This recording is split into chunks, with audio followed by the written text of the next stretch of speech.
Rundown live June 15th. If you haven't bought, by the way, shirts, the Orlando shirts, do that. All that money is going to charity. I think last time around 30 or 40 grand raised, so not a bad job by the Stoolies. But obviously, the more the merrier. Everyone's raising money, but there's a million dead people, so a lot of money to go around that's going to be needed there. This rundown brought to you by the Crowd's Line, plural. So if you haven't played this yet, you pick basically the scores to the final games over under, basically all the crowdsourced data. They're doing it for the next game, so it'll be game 6 in Cleveland. $250 grand prize. That's free. You can sign up and play that for free. And then if you actually want to play for an additional $1,000, you can play that for free no matter what. You click on the link below this blog. If you want to play for additional $1,000 worth of prizes, you got to actually sign up. So you click on the top of the page where it says sign up, and there'll be a whole host of new contests for you, over-unders, blah, blah, blah, whatever it may be, you can play. So if you're going to watch Game 6, win some money. Stoolie actually texted me. He won last time. So that idiot could be you. The Crowd's Line, it's right below. Play it, Game 6. Get involved. Trent, welcome aboard. I think you look like you put on a little weight. Am I right about that? No, I'm pretty much at my standard weight. Do I look fatter than usual? I thought when I saw you today, you looked a little bigger. So I apologize. I didn't. No, that's motivation for me to get in the gym, I guess. I thought you looked a little bigger. You need to do the higher angle. Maybe that's it. It could have been it. I thought you came in. I was like, oh, I didn't think Big Cat was here today. Oh, it's Trent. This video, this HIV. So what we have going on here in this video, the guy has HIV. He just told his girlfriend, who looks like a meth head, hey, honey, I got HIV. She's like, what? He goes out, gets on a bicycle, and starts doing like circles in front of where she lives. She comes out in, I think, like a red Mustang with a racing stripe down the middle. Just runs this dude's ass over, like straight over, head over, kettle over heels, onto the ground. Give this guy credit. He fights like fucking hell to get up, but then has an all-time stagger and runs like 20 yards into a short brick wall, flips over the brick wall into the neighbor's lawn. What a story, what a moment. No, and these are one of these things, I'm so glad it was like a meth head and like some other weirdo, and because these aren't real people, so you can enjoy it for the comedy that it is. KFC? Yeah, well, the shocker to me were two things. One, when I saw that she looked like a meth head who probably also has AIDS, that changed the whole story. Because originally I was saying, if you're going to fuck somebody and you have AIDS, you deserve to get run over by a car. Totally. But when that's your girlfriend, I mean, she's not entitled to anything. She's probably got it herself. He probably got it from her. 2, whose car was that? I don't know how they have like this fresh red Mustang with the racing stripe. 3, I think he's dead. I think that it took all of his might to get back up. And then when he hit that small brick wall, I think that was it. So this dude, he had AIDS, but he ended up dying from the car crash. I will say, too, people are like, oh, there's no such thing as an internet god. Yeah, there is, because if there wasn't, that wall would have either been regulation size or it wouldn't have existed. But just to put one that's like right at the trip angle, that's somebody who's like, I'm going to have some fun with this. Almost like, didn't someone say recently we all live in the Matrix? Someone like really smart said that. Yeah. Who said that? It was Elon Musk, that super smart dude. That like supports his argument. Like that small little thing was there. Trent, what do you got? I disagree with Kevin. I think we got to have rules. If you give somebody HIV and tell them after the fact, you should be able to murder that person. That should just be a rule. And for that guy to hang around after telling someone, hey, by the way, I've been fucking you and I have this horrific disease, that's insane. If you tell somebody that, you just got to get the fuck out of Dodge and not do circles on a bike so they can run you over with probably a stolen Mustang. I think you read my blog, Trent. I mean, you literally were like verbatim, get out of Dodge, do circles. That's literally, I literally use the phrase get out of Dodge. I swear to God, I just watched the video. I didn't read your blog. I will say, I thought Kevin brought up a fair point. I think there's a decent chance he got it from her, though. Then what? And then it's just all bets are off. Nobody can really be running anybody over. LeBron, this is, I tell you, it is like clockwork how this guy works. We haven't heard a peep about this about the Godfather thing. They've been getting their fucking faces bashed in. All we've heard about is him crying. Let me ask you this. Do you think the fucking Godfather, do you think fucking Al Pacino or fucking, I'm drawing a blank, who's the fucking main Godfather, the first one? Brando? Yeah, Marlon Brando. Do you think either of those guys would have been like crying about being called a bitch? He's watching The Godfather. He says 6 times during the course of the film, I love The Godfather. Indisputably one of the best movies I've ever seen. You can't watch that movie 6 times in that short a span. He'd miss games. That's how long this movie is. So for him to break this out all of a sudden and somehow use it like that's what gave him inspiration. Well, what happened the first 5 games? You must be watching it throughout the playoffs. You've gotten killed some games, you've won. It's just such a LeBron moment. And his answer, what it's about family and a whole ton of other things. Like, the family is all they say. It's about the family. I want to hear what LeBron says the other things are. No, did you see the quote? A reporter asked him, "Whoa, since you watched so many times, what was your favorite quote for the movie?" He's like, "Oh, I mean, the movie's so long that I can't even think. There's so many good quotes." That's somebody who has never seen The Godfather. I was waiting for him to say, like, "Oh, you can't handle the truth," is my favorite quote from The Godfather. Like, this is a guy who hasn't seen it. It's a classic LeBron thing. It's just weird for a guy to say that he's watched the movie so many times and not able to Back it up, bro. You can't handle the truth? No, that's what I'm saying. I'm saying I was waiting for LeBron to say that, like, when he was asked for his favorite. Have you never seen The Godfather? No, I have seen The Godfather. I'm saying if LeBron... But you couldn't come up with a quote from The Godfather to actually use? Like, no. It would make me an offer I can't refuse. Why do you treat me with such disrespect? No. Alfredo, like the kiss, like you couldn't come up with anything. You had to come up with A Few Good Men? That's the point. He was asked, and I was waiting for LeBron to quote another movie. Got it. My bad, Trent. I misunderstood. Continue. I got real excited for a second there. I really thought that you thought You Can't Handle the Truth from Godfather. No, I love The Godfather. Career. We might have just watched the demise of a blogger right there. Yeah. I mean, he's made, like, this isn't true, right? He's just not doing this. Like, maybe he watched it once. No. You can't. And I feel like he's also talked during the Raptors series, I think, or when they wrapped up, when they swept the first round. Didn't he say he was watching movies with his kids? This is like his thing. Yeah, he did. Movies. Shut the fuck up about your kids and the movies you're watching, man. The fuck? Imagine actually watching in like a 3 or 4 day span The Godfather 6 times. How long is The Godfather? It's like 4 hours. Yeah. Like 4 hours. Yeah, come on, dude. You haven't watched. Nobody has watched that movie. Scorsese hasn't watched that movie 6 times in the fucking span of a week. Get out of here. He'd be like late for games. He'd like show up at halftime like, "Oh, I was watching The Godfather. Sorry." And it's about family and a lot of other things. Whatever, dude. Just shut up. Like, you won 1 game. Why does it have to be because The Godfather put things in perspective for you? It makes no sense. I hate this fucking guy. By the way, you can tell my cold's starting to go away. A lot more passion, a lot more fire and brimstone. I love when Paige View's brain starts like clicking just a little bit. It's like an engine going. I could hear it like starts going. It's fucking wonderful. You're fucking sick, man. The U.S. Open. Trent, you got me excited. I'm not going to lie. You got me excited for the Open. Because, First of all, I've never heard of a caddy breaking an ankle ever on a course. That was incredible. Caddy down, broken ankle, getting out of a bunker.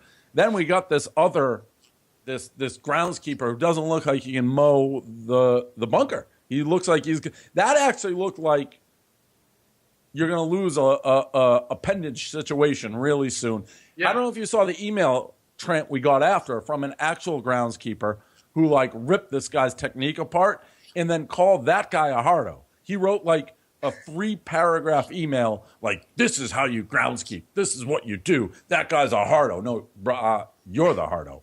Trent, what we got on your Open here? It looks like it's going to be wild. I'm excited too. The whole lead up to the place is called Oakmont, and to the months leading up to it, when they first named that it was going to be an Oakmont, everybody's like, "Oh, well, this place, it's crazy. The greens are lightning fast. The roughs are up to your knees." It's one of those things where you don't know if you're going to believe the hype or not. But Tuesday and Wednesday, like you're saying, Tuesday we got a caddy busting his ankle trying to get out of a bunker, and then they've got these groundskeepers out there today.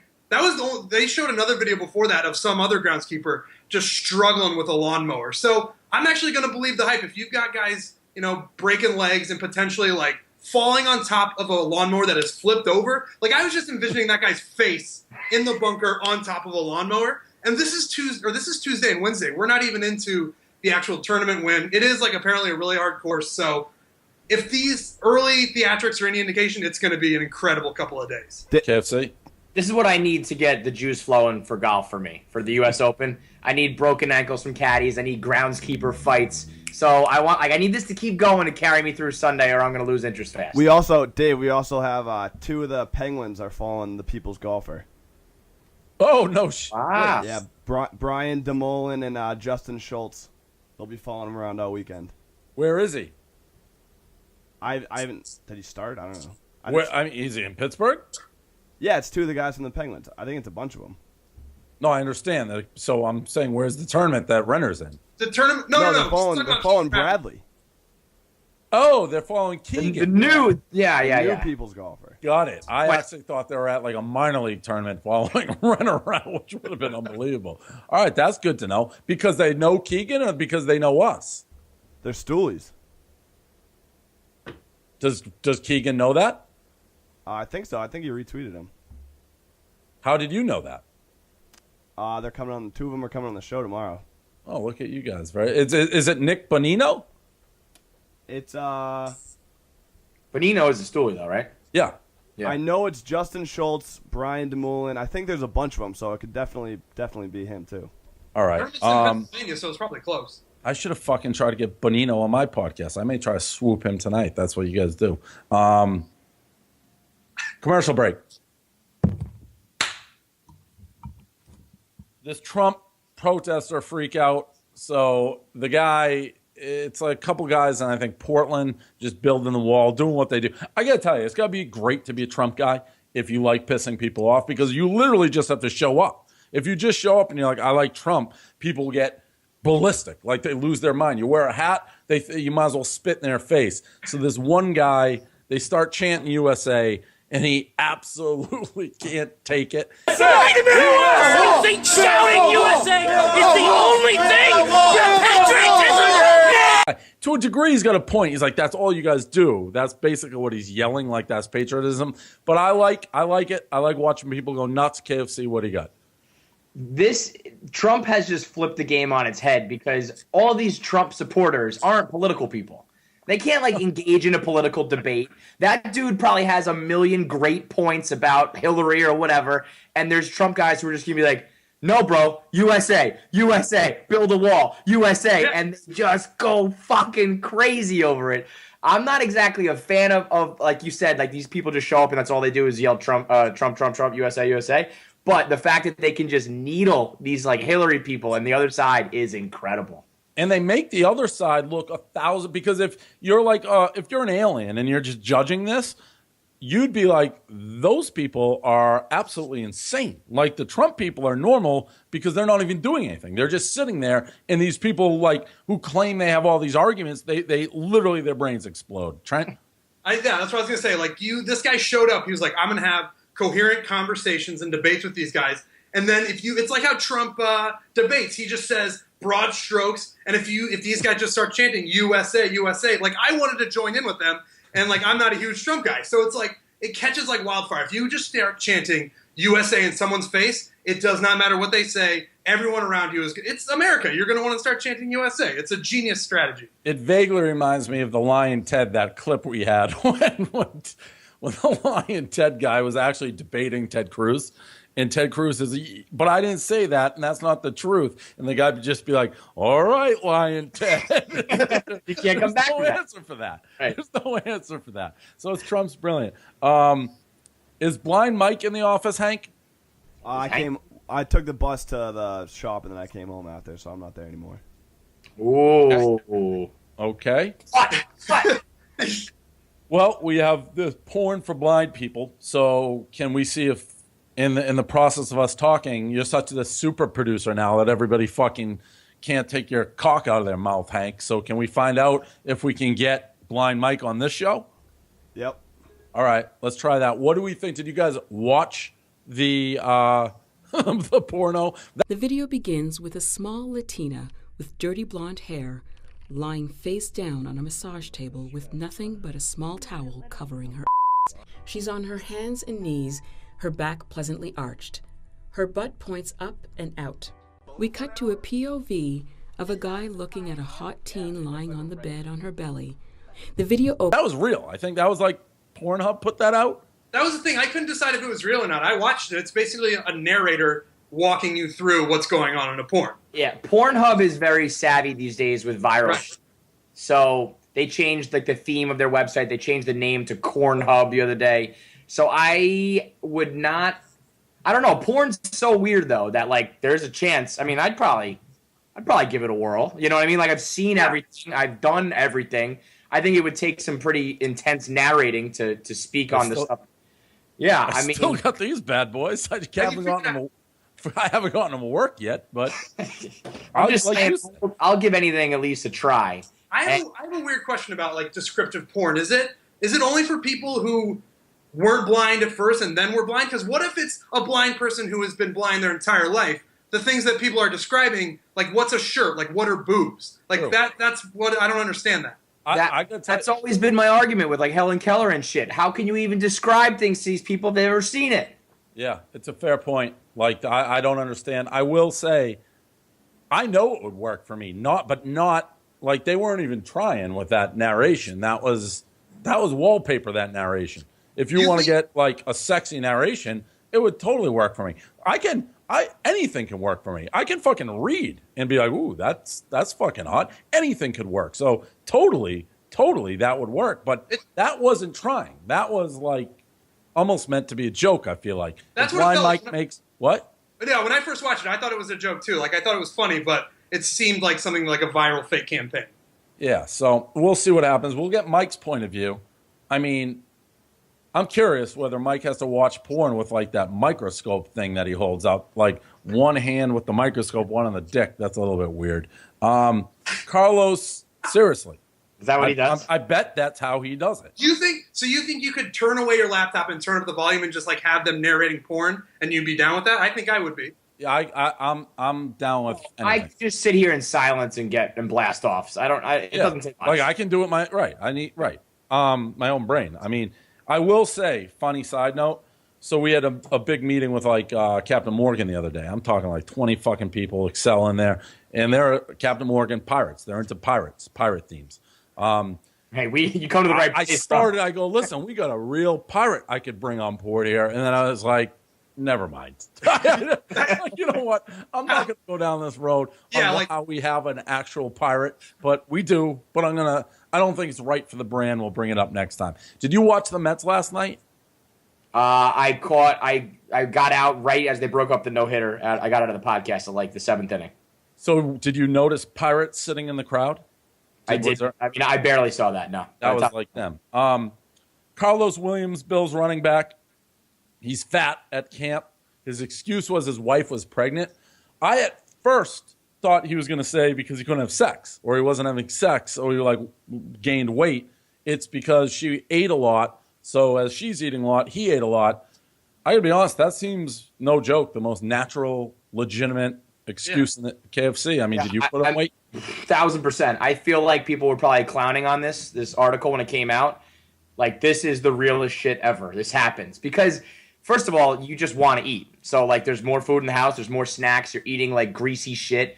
So you want that. Second of all, your wife will just guilt you like a motherfucker if you try to be healthy. So she's, like, stuffing her face with cookies and like, snacks. And you're going to be like, oh, no, I'm having no carbs. She'll rip your fucking throat out. There's no way you can avoid this. I don't care if you're me or you or a professional athlete. So I feel for this guy. I feel like this probably happens actually more often. He's just the guy who said it. Trent?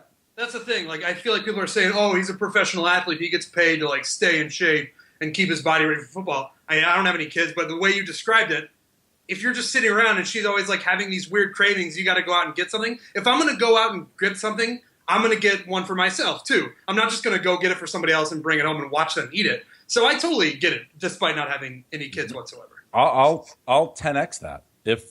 And this doesn't happen. Like, Renee Never's like, go get this. Like, she picks out the food generally, and generally we have nothing. So it's just an empty cupboard 24/7.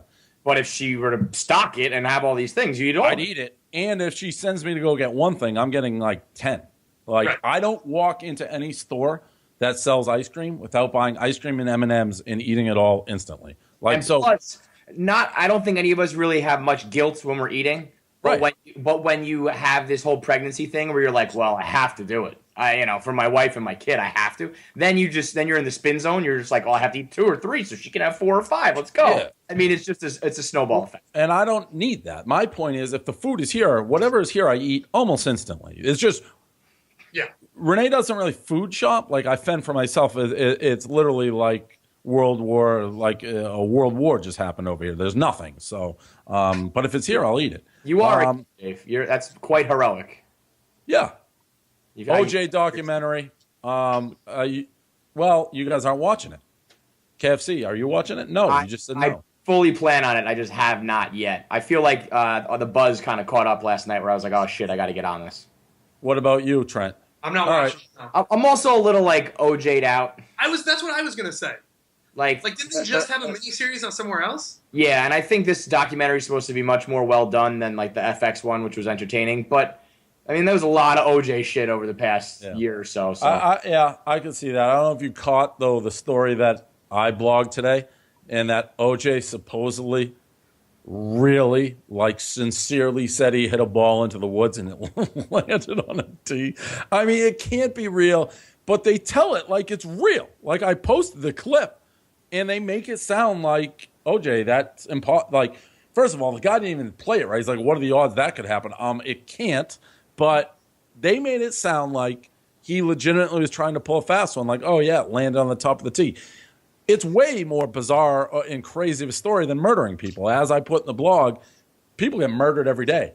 I've never, ever heard anybody say a golf shot, I don't care if it's in the woods fairway, landed on a tee. It's so preposterous. Well, what I learned from the last series is that I didn't know OJ was, like, borderline, like, Down syndrome. He was, like, the stupidest person in the world. So I feel like a dumb person would think they could get away with that. Like, in his head, that was actually a lie that would work. That a ball landed on a tee in the woods. I mean, you have to be really, really fucking stupid to think that's a legitimate lie. I believe that he was OJ was trying to play it off. Yeah, like, this is real. A guy who murders 2 people in cold blood, sure, of course he's going to say a fucking ball landed on a tee in the middle of the woods of all places. It's insane. I mean, it's unbelievable. It's actually, like, unbelievable. When they did that story, I was just looking at the TV like, what do you mean? I mean, they made a point out of it. Like, they had the tee on the ball. It was... Dude, I would have made a whole episode about that lie. I mean, of course they made a point of it. That's unbelievable. That's why I think, like, they thought, yeah, it's wild. So that's the rundown. We got anything else? No. Coachella should be out tonight. So Coachella will be out tonight. The GQ article on the PMT boys, that was a very good article. Did you know? I didn't know the guy who wrote the article is the son of the guy who runs ESPN, John Skipper. Oh. And still had, like, a lot of complimentary things to say about. Yeah, Mark. and was, like, making fun of the cease and desist from ESPN. Kind of wild. Maybe he's like, fuck my dad. Fuck you. Yeah, It's a microcosm maybe of our world. It's like older people ESPN, the younger people us. So yeah, even if your dad works at ESPN, he's a works younger at guy, ESPN. right? He runs it. He's the president of ESPN. A little bigger than works at ESPN. He's the president. Might be like a rebellion thing. Yeah. Maybe. All right, that's it.